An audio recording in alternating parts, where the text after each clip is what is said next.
You're tuned to Bogwatch, and we're here at Merefest, a fantastic festival on the shores of Ellesmere. And I'm John King. And I'm Emma Parsons. And joining us now is Andrew Fusek Peters, who's an author, a storyteller, a musician, polymath's probably a better way of describing it, and a bit of a swimmer as well. Tell me about wild swimming. Well, in the 1970s, we called it swimming. Yeah. And you jumped in a river or lake. You know, what's so weird about that? So suddenly in the 90s, like, I'm a wild swimmer. I mean, really, get a life. But to be serious, I wrote children's books 25 years. I got very ill from depression. I got, just for various reasons, as I got better, I went back into the swimming and nature. I started writing what I wanted to write, not to order, not for the publishers. And suddenly I had a book called Dip that was bought by one of the big publishers, and I was on the One Show, and all sorts of strange things happened that came out of that because I was writing from the heart. So it's a celebration of Shropshire. It's a book about recovery from depression, and it is a book about swimming. But there's the wild bit. It's not that you're very angry when you get in the water, but it's not swimming in the swimming pool, and it's not swimming by the seaside. There's something about swimming in places where people don't normally do that kind of thing. Is there a connection? There's a lake near me, and every time I go after squash, and it's on a big estate, but I've got permission to swim there, and I have my game of squash, and I dive into the lake, and I'm always frightened that actually there's going to be a stick underneath, just pointed like that. So it's always facing the fear, because there's nothing wild about it, but it's nature, and it's real, and it's not chlorine, and there are dragonflies, and I just love it. It's just part of why I live in Shropshire. There's a sort of connection going on there, I think, maybe perhaps to some extent. And actually, that must pervade a lot of the work that you do. Is the sense of landscape and being in the landscape and responding to it. So when I came through this and gave up the children's books, I've become a wildlife and landscape photographer, and that is just. I'm up on the Longman, up on the Stiper Stones, working for the conservation bodies, and it's magical to be on the Stiper Stones at midnight and seeing the Milky Way above me, and I'm the only person on the whole of the Stiper Stones. And there are flickering lights near me that look like other people walking at night, and they're not there.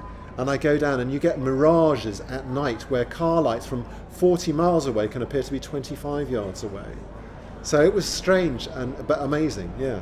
And there's a lot of talk these days around this whole thing about connecting with nature and well-being. I mean, you're a testimony to that to a great extent, Andrew, because it can be a healing influence, can't it?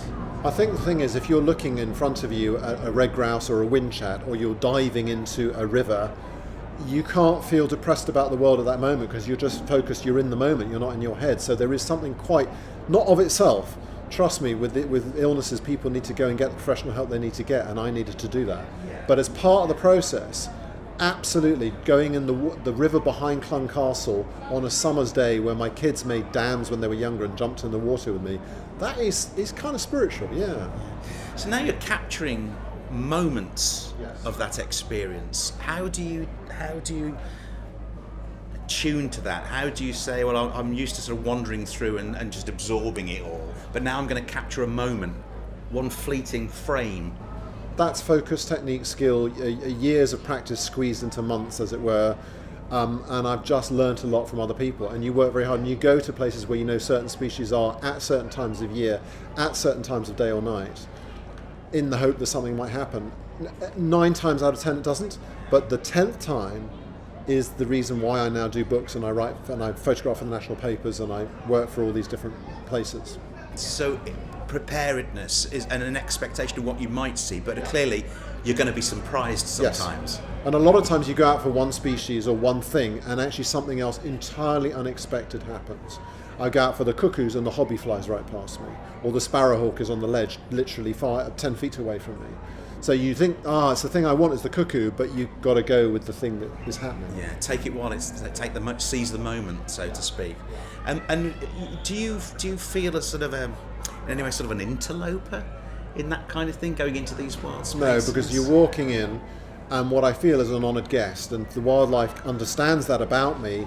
We might have a moment and an interaction, and how well I do that is how well I'm invited into that space, or how well I'm tolerated within a circle of comfort that certain species have. So the windchat might pose on a branch quite near me, or he might fly off. The hare might actually go to sleep in front of me because he's so relaxed around me, or he might run off across the field.